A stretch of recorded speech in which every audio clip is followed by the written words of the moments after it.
ini, saya akan menjelaskan kewirausahaan pengelola lembaga jika memiliki lahan seluas 200 meter persegi. Jadi program yang saya akan buat di lahan ini akan saya buat untuk daycare dan PAUD. Jadi anak bisa ada yang pulang karena belajar PAUD saja, dan ada juga yang tinggal di situ karena masuk pada daycare lembaga ini. Saya tidak hanya membuat tempat penitipan anak, tapi lebih ke layanan yang membantu orang tua bekerja agar tetap tenang sambil memastikan anaknya tetap berkembang dengan baik. Program utamanya adalah program pengasuhan harian yang aman dan nyaman. Di sini anak-anak dititipkan dengan pengawasan yang terstruktur, jadi bukan hanya dijaga, tapi benar-benar diperhatikan kebutuhan hariannya, mulai dari makan, istirahat, sampai kebersihan. Tujuannya agar orang tua merasa tenang karena anaknya berada di lingkungan yang aman. Lalu program yang kedua, stimulasi tumbuh kembang anak.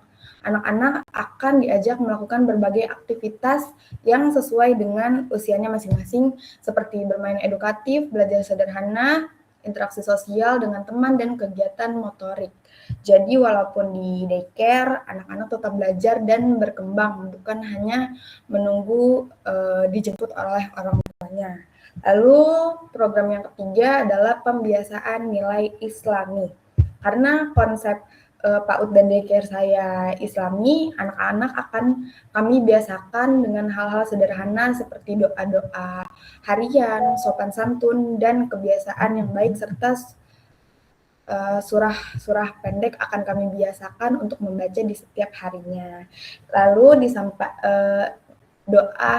doanya dan surah pendeknya akan disampaikan dengan cara yang ringan dan menyenangkan, bukan hanya yang menghafal kaku.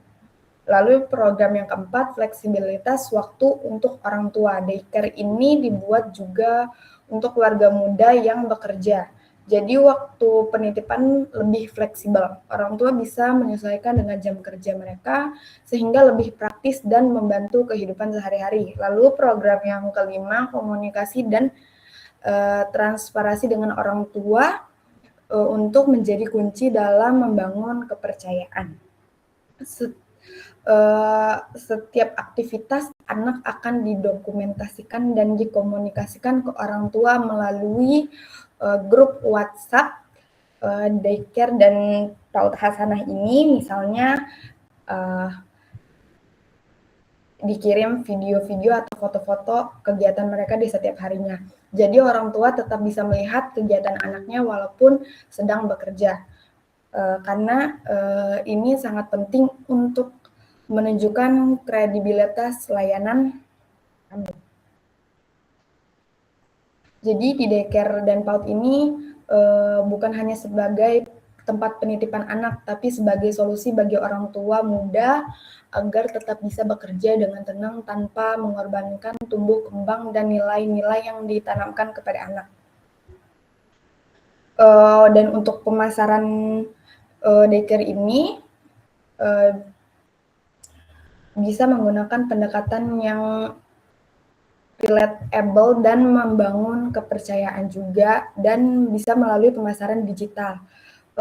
Karena targetnya adalah orang tua muda yang aktif di media sosial, jadi kita melakukan pemasaran melalui media digital, platform yang digunakan seperti Instagram, TikTok, dan WhatsApp.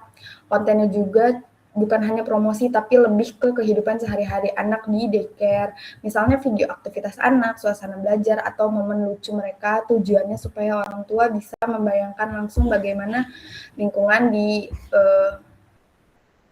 daycare ini. Lalu yang kedua, konten edukatif dan parenting. Selain promosi juga dibuat konten seperti tips mengasuh anak, cara stimulasi perkembangan, atau kebiasaan baik untuk anak. Ini membuat lembaga terlihat bukan hanya tempat menitip anak, tapi juga sebagai tempat yang paham kebutuhan anak dan orang tua. Lalu promosi melalui strategi soft selling. Promosi yang dilakukan secara halus, misalnya lewat testimoni orang tua testimoni orang tua, cerita keseharian anak, dan dokumentasi kegiatan yang tadi sudah dijelaskan. Jadi orang tua merasa yakin, baru tertarik untuk daftar, bukan langsung dipaksa untuk mendaftar di lembaga itu.